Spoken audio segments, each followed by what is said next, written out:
Well, hello, Grant. So can you start out today by telling us a little bit about what your job is and how your experience has been with MOU, some of your background maybe? Sure. Well, let me start a little bit about with my personal background because my advanced degree or graduate degree is a JD, so that's Juris Doctorate. So that's a law degree in the United States. So I start out and have that background, but really I never really practiced law. I did some internships and did very briefly the practice of some international business law. But I got into academia and into the university and higher education scene pretty early on. So the last 25, 30 years, I've been in higher education.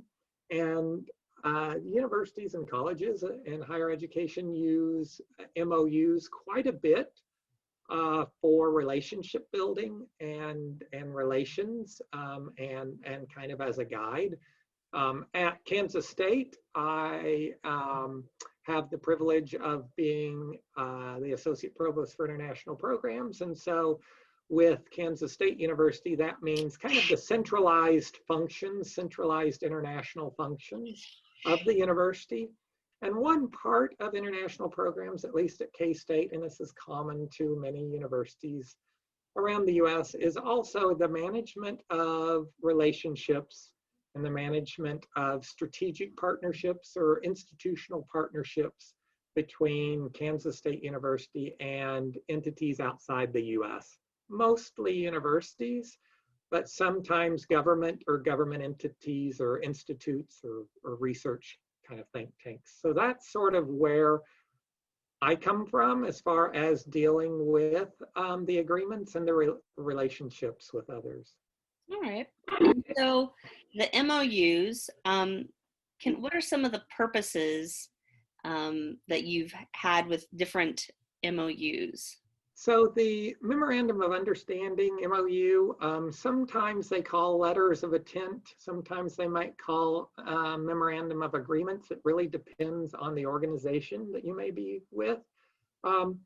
They are mostly, their purpose is kind of in between the idea and kind of handshake of a good idea and the formal agreement, whether it's a contract for services or a contract to sponsor a student in our case, or even on the governmental level if it goes into a treaty. The MOU kind of sits in between those. So really the purpose is for most MOUs and the ones that we use is there a joint mission or something that is common that you and the other party or parties, so it can be between two parties or it can be between multiple parties, want to achieve.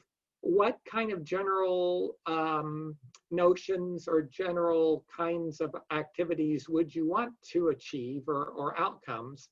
And then how then do you get to a more formalized legal agreement or contract? So an example I'm using Kansas State University and my previous universities is once you have an introduction and you meet individuals or the organizations that you are interested in, that you might have the discussion on, boy, it would really be nice if we could exchange faculty or students. If that's really the goal, then the purpose for one MOU could be a generalized notion that we both want to exchange students.